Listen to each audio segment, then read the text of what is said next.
Hello Revolution Golfers, welcome to my living room. This is Martin Chuck, and I would like to talk to you a little bit about the grip. And I've got some arrows and some dots and so forth on my hands to help us understand some of these conditions in our grip.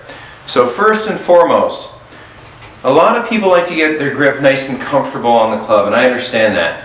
So when you just casually put your hands on the club, there's no tension whatsoever. And a lot of people start playing golf and they put their hands on in a manner that feels really, really comfortable, and I get it. But when you put your hands on comfortable, the lead hand usually is in the wrong position. And like anything, comfort comes with a little bit of time, dedication, and through repetition, something that seems a little awkward can become comfortable, like typing or playing a musical instrument or whatever it is. But I'm going to walk up to the camera and show you something that I want you to understand. So you can see when I flex my wrist from a flat condition to a bent condition, it makes a muscle pop in my forearm. Okay. Well, that condition at address, if you're totally relaxed and that muscle right there isn't flexed, your wrist is therefore flat. Now I guess you could really tense up your arm in a flat condition, but it wouldn't make much sense. Good players, when they grip the golf club, the back of their lead hand is generally cupped backward a little bit. Now, I didn't say turned. This would be a turned condition to where you could see the face of my watch.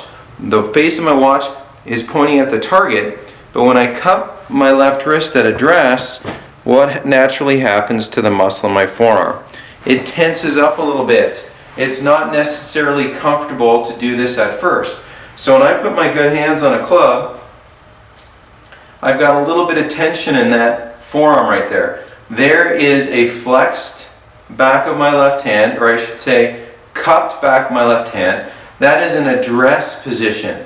Now when I take my trail hand, my right hand, and I put it on the grip, that is flat, and that is relatively comfortable. So I've got one condition that may be uncomfortable. It's not uncomfortable to me now because I've done thousands and thousands of reps. And I've got my hands in a condition that once the golf club lags, in other words, once that club head resists changing direction and I deliver it to impact, now my hands are in a very, very solid impact alignment to deliver a square club face, a shallow angle of attack with some forward lean for a nice powerful strike.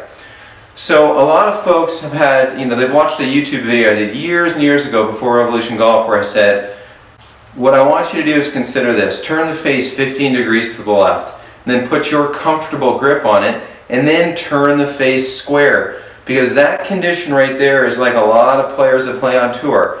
Zach Johnson comes to mind, who's got a very, very strong looking lead hand. And when I say strong, again, I don't mean turned. I just mean a lot of cup, a lot of bend back in that lead hand. And then once the lagging condition of the swing puts weight into the wrist, you get this condition flattening out.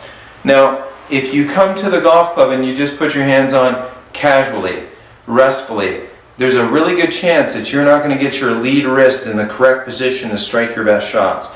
So, Revolution golfers, work with me on this and think about it. I want you to flex your lead wrist back and see what it does to that forearm, and then turn it vertical. In other words, that's a bent lead wrist in a vertical condition, and then go ahead and make your golf grip. That's going to put you in a condition, in a position at address that really, really mimics how the best players do it, rather than a place of comfort, because this place of comfort is going to lead to a lot of discomfort when you try to hit your best shots. So this is Martin Chuck signing off from the living room in the Chuck house. Thanks, dear, for letting me have a golf room, and I look forward to your questions and comments below. Thanks for watching.